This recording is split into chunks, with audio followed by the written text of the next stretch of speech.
L'or brun pourrait-il encore davantage enrichir l'Afrique? L'industrie de confiserie du chocolat représente un marché global de près de 115 milliards d'euros par an à travers le monde. Mais pendant longtemps, les pays producteurs africains se sont contentés de l'exportation des fèves et de l'importation du chocolat. Un statu quo illogique qui va à l'encontre des objectifs de transformation de la production locale. Certains entrepreneurs relèvent le défi, exemple au Gabon, avec les chocolats de Julie. C'est un reportage de notre correspondant sur place, Jean Rovise d'Abani. Chaque week-end, Julie inspecte sa plantation de cacao pour vérifier la bonne croissance de ses 1000 cacaoyers. Ce verger, situé au Cap Esterias, à une quarantaine de kilomètres de Libreville, abrite l'une des matières premières d'exception utilisées par les maîtres chocolatiers du monde. Depuis plus de 10 ans, Julie et son époux français conduisent un véritable projet de plantation de cacao durable. Elle s'inspire du modèle villageois des plantations de sa grand-mère. Criollo, Trinitario et plusieurs autres variétés de cacao poussent dans cette plantation. Cet ingénieur agronome conseille régulièrement les équipes de Julie sur les nouvelles méthodes d'agroforesterie. Depuis la mise en place de ce verger, je constate qu'il y a une nette évolution. Parce qu'avec un objectif de 3 hectares au départ, nous sommes aujourd'hui à 5 hectares de cacaoyers plantés et qui sont en production. Certes, il y a un gros souci au niveau de l'encadrement. Ce que nous devons faire maintenant, c'est de faire en sorte que ce promoteur puisse être encadré du point de vue du suivi de la plantation jusqu'à la transformation, disons, aux opérations post-récolte, autant pour moi.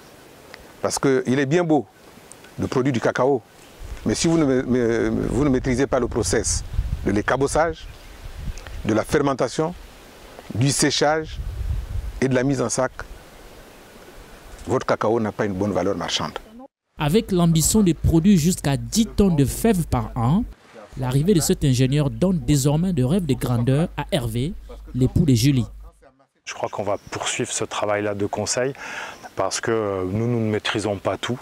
C'est vraiment une expertise pointue comme la sienne dont nous avons besoin pour poursuivre le projet de développement et de croissance de la chocolaterie et des plantations de Julie.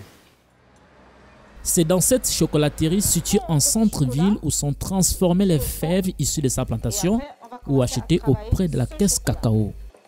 En 10 ans, Julie a réussi à détrôner les multinationales qui proposent sur le marché local des tablettes, véritable chasse gardée des industriels comme le français Barry. Sa marque, les chocolats gabonais de Julie, c'est plus de 20 saveurs fraîches. Ce qui fait la particularité des chocolats gabonais de Julie, c'est parce que nous avons une large gamme de nos produits. Donc, nous avons développé de nouveaux produits comme la tablette à la badame. Et on a aussi de bonbons de chocolat que vous avez là sur des vitrines. Donc, ces bonbons de chocolat, on a aussi de nouveaux produits que nous avons sortis sur le marché, donc dans nos boutiques. On a ici, par exemple, le coco avec du rhum au coco. Donc c'est un chocolat au lait et on a aussi le rhum coco, on a aussi à la vanille et on a aussi le thé matcha, donc du chocolat au thé matcha et du chocolat au thé vert. Et là, on est en train d'étudier un autre chocolat qu'on va sortir d'ici là. Donc, c'est avec de la menthe du Gabon.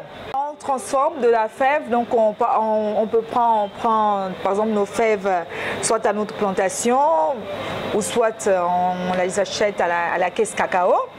Donc on les trie, on les met en machine, on les torréfie, on les conche. Non, avant de les concher, on les broie, on souffle et on met au conchage. Et moi, je prends la partie là où je transforme en bonbons de chocolat, en tablettes et en d'autres dérivés de produits de chocolat. Voilà. À force de travail, les chocolats gabonais de Julie sont devenus emblématiques dans un pays où on fait de bonnes fèves, mais pas de chocolat. Hervé, est une aide précieuse dans cette aventure. Nous avons la chance ici au Gabon, qui est un pays béni au niveau des matières premières, que ce soit dans le sous-sol ou au niveau forêt, produits du terroir en forêt et agriculture. Donc tout est là. Donc en fait, il faut encore une fois fédérer tout ça, rassembler tout ça. Donc le cacao, bon, vous avez vu, nous sommes planteurs. Pour pouvoir sourcer du cacao de bonne qualité et le mettre notamment dans ces tablettes là, ça c'est du chocolat de plantation, donc on le réserve, c'est des chocolats de notre plantation, donc on les réserve sur ces tablettes dites de plantation qui permettent de bien identifier la source du cacao. Réussir en Afrique dans l'entrepreneuriat n'est pas un pari facile. Et pourtant, Julie fait partie de cette nouvelle génération de jeunes entrepreneuses gabonaises qui se font remarquer. Ce jour-là, elle est invitée par l'ambassade des États-Unis au Gabon pour parler de son modèle de réussite devant des jeunes entrepreneurs. Les chocolats de Julie m'inspirent énormément parce que au départ, je me suis posé la question de savoir comment est-ce qu'elle a fait pour arriver à ce stade-là. Et en nous parlant d'elle, j'ai compris qu'on peut partir de rien, juste en allant d'une idée. Et au fur et à mesure que l'on développe cette idée, rencontrer des personnes et avoir des opportunités qui peuvent nous pousser justement à nous lancer.